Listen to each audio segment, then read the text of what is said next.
103.2 Preston FM. Keeping it local.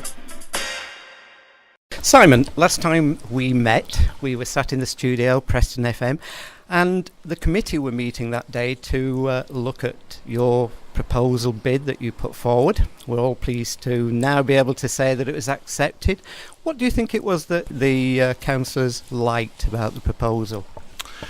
Well, I think they like the fact that we wanted the least amount of subsidy, i.e. no subsidy at all, out of the bidders. But I think beyond, if you like, that obvious thing, I think the fact that Tam was born and brought up in Preston and that we're committed to Preston, they felt easier handing, shall I say, the mantle of looking after the Guild Hall onto a committed Preston business, a committed Preston-centric business and a committed Preston family to look after, rather than, if you like, a professional management company that may come in for a somewhat smaller subsidy than it was costing them to run the Guild Hall. And, well, you know, I would say this, wouldn't I? But I believe that they've been absolutely spot on with that. And today, in a sense, it's the keys to the building. We're both stood here in the Guild Hall complex, and we all know that people moving house, the stress Richter scale tells us it shoots up to 10. So I don't know what it must be like actually getting the keys to the complex. So how are you feeling today? Well, I'm very fortunate. I've got a lot of very bright and talented people that work for me, but certainly there's been a lot of stresses, because anybody passing the Guild Hall in the near future will see that we've made a lot of changes. We've opened up the front of the building. We've gone for a new 5 colour-coded logo for the 5 main streams which we see flowing business through the Guild Hall. And the Preston City Council very kindly allowed us access yesterday to make a start on things, and therefore the front's been finished. We're opening our first food venue in the Guild Hall today. For the last 12 months it's been a bit of a shocking thing, really. I've not been able to get a cup of coffee in the Guild Hall. Well, we've corrected that. Day one. Next month we're opening a very big Mundo's tapas restaurant in the Guild Hall, and ultimately we're going to have 5 different eateries in here for people when they're coming to shows, and also for people in the city generally, so they can have a decent venue with fantastic parking and entertainment available as well afterwards if that's what they want. So the change actually begins from today, from day one, although, as you say, it's already been happening with the planning, etc. I mean, when it comes to Preston Bus Station, the vocal divide was quite something, but everyone I talked to wishes you well and wants the best for the complex. Well, thank you. That's certainly been my experience as well. Preston City Council have cooperated as much as they possibly could do within the realms of a government tendering process, but the local colleges, UCLAN, all the big local businesses have all been assisting as much as they can, and the Guild Hall's been in a decline for the last 10 years. This is our first day of ownership of the Guild Hall, and really we wanted to be on record that the fight back starts today, and that's why we've done a lot of high impact improvements in the short term on it. Richard Simpkin, who I know comes and speaks on your radio station on a very frequent basis, we're going to be announcing lots of exciting events taking place here, and there's going to be a very strong entertainment hub right at the centre of Preston, which all Prestonians will be proud of. And I'm very, very pleased that the local communities, for want of a better term, are giving us the benefit of the doubt, taking us at our word. But I'm pleased today to be demonstrating and delivering our promises right from the start.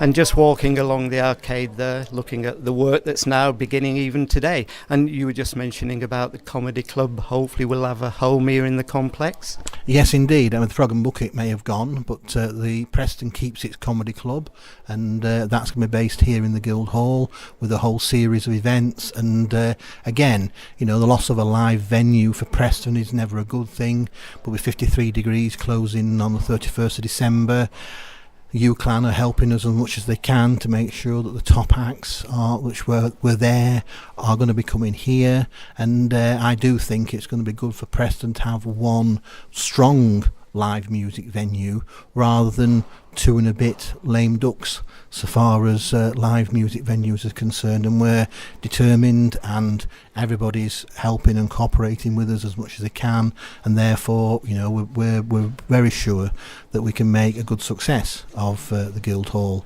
And I don't see this as being a retrograde step for Preston at all.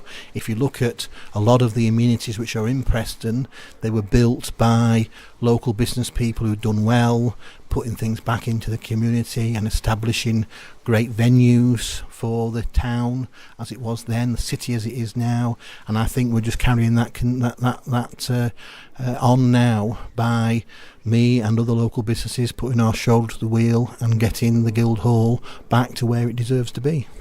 And given that we're ideally placed, I mean, Preston is a great city. We're just off the motorways. We've got cities surrounding us. Can we attract some big names back to Preston?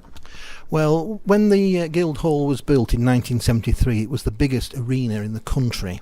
Now the game has moved on very considerably, and I would be surprised if it's in the top dozen by way of size. And therefore I think that the Guild Hall has to find a niche for itself. I think you've got great young bands on the way up, and old rockers doing the final tour and coming here. But I think we're helped by the fact that the comedians are the new rock stars. The Guild Hall lends itself to the smaller audiences, intimate, which is what the comedians want to have out of things. We are certainly committed to bringing at least once a year a huge act to Preston, but that won't be taking place in the Guild Hall because it simply can't hold the number of people. Very, very big acts, they require certainly 16 to 20,000 capacity, and we're working with Preston City Council to really, if you like, put Preston on the map as being a fun place to be by actually putting together a world-class act once a year on the outskirts of Preston city centre itself that can accommodate the sort of numbers which these acts need to have in order to justify the expense of bringing them to any city.